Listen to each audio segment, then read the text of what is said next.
Hey, Katie. We have The Clue of the Broken Locket.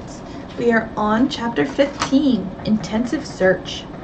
Nico turned quickly and looked at Nancy, a stunned expression on his face. "Kidnapped?" he whispered back. "You mean it?" Nancy nodded, murmuring, "I'll explain later. We'd better hop out at the next red light. If we get separated, let's meet at the motel." Nico agreed, and they watched for their chance. It came in about 2 minutes. As they reached a busy intersection, the light showed red and the driver stopped. Quick as a wink, Nancy and Nico were out of the car. They did not even take time to close the doors, but dashed left and right through the maze of stopped automobiles and ran in opposite directions down the cross street. Nancy found a cab and told the driver her destination. She hoped Nico had had as good luck as she had. When her taxi pulled up in front of the motel, she was relieved to see he had just arrived. Cecily, with the others, came to greet them in the lobby. She smiled, but pretended to be hurt. "I thought you two would run off together." Nico did not smile. "Wait until you hear what happened." When he and Nancy finished their story, their friends sobered instantly. "Kidnapped?" cried Bess fearfully, while Cecily grew pale. "Do you think those record pirates are behind this, Nancy?" George asked. "They may have found out you were investigating them and want you out of the way." "Yes," Nancy declared. "And furthermore, I think I was the one those men intended to hit with the rock at the cottage. Because the lights were dim, they mistook Cecily for me." Ned spoke up. "I don't like this whole thing. Nancy, you've risked enough danger." "Those crooks probably trailed Nancy from Misty Lake," Dave declared. "Dave!" Nancy cried out. "You've just given me an idea about those mysterious Driscolls." The others clamored to hear it. "I did have a hunch the brothers were doing some kind of secret work on a machine," Nancy went on. "Well, I'm now very suspicious they're mixed up in this record pirating. We girls heard cricket-like noises on the fraudulent record.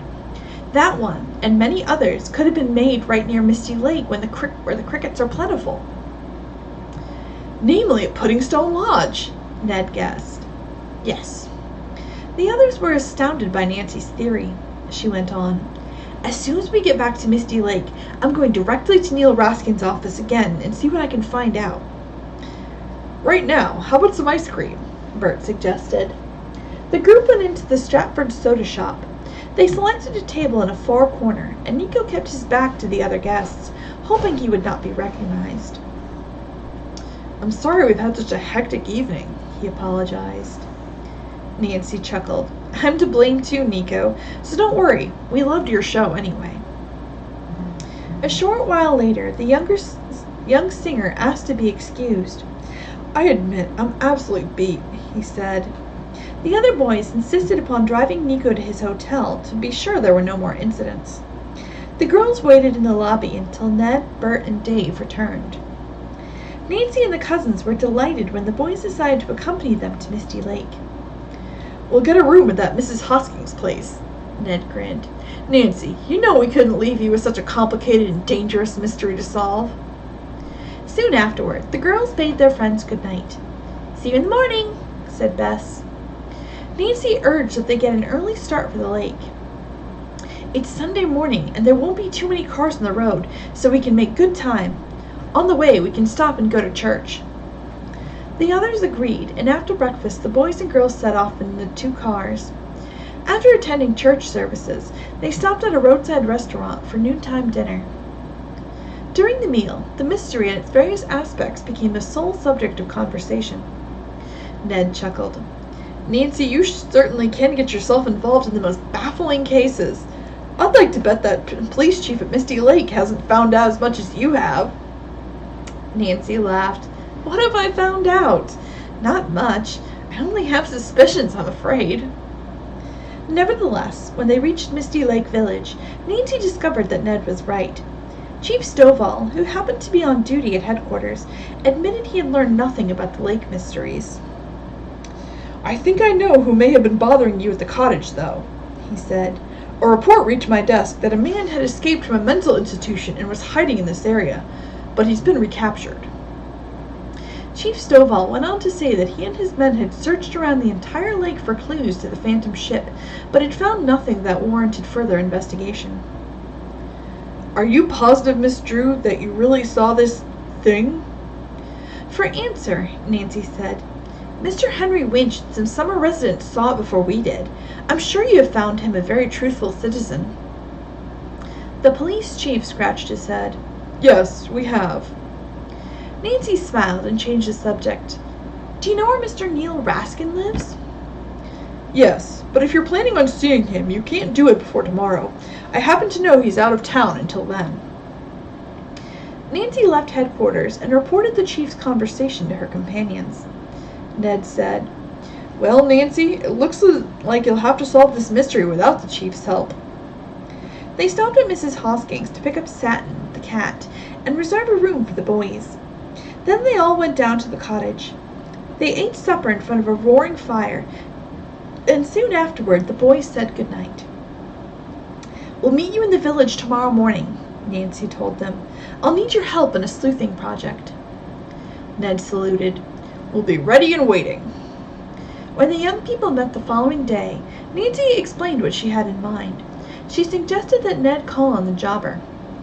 You might pretend you're interested in doing some outside sales work next summer and get him talking about records in general, and then Nico's latest one in particular. Ned said he would be glad to do this and drove out to Raskin's office on the highway. When Ned returned somewhat later, he was flushed with excitement. I picked up a great clue, he said. I'm sure I'm not mistaken. Raskin was the driver of the car that went off with Nancy and Nico. What? The others cried in unison. Ned went on. That's not all. He got a phone call while I was there. The person on the other end of the line talked so loud I could hear him. He said he was Webby. Isn't that the name of one of the men who was on the dock, Nancy, when you were hiding under it? It certainly is, she replied. Oh, Ned, your sleuthing has been marvelous. Do you know what this means? Raskin, Webby, and the Driscolls are partners in some scheme, and I'm sure it's pirating records. Are you going to tell the police? Bess asked. Not right now. I want more evidence before I talk to Chief Stovall or Detective Morton again. She said, I think we should all go make a thorough search of Pudding Stone Lodge grounds for clues, but let's try to do it without being seen.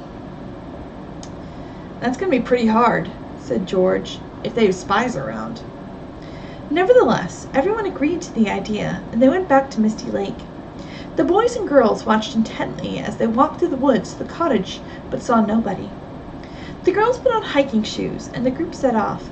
The plan was to circle the estate. The boys were to stay among the trees near the lane which led from the road to the lodge, and go around the house and make their way to the beach.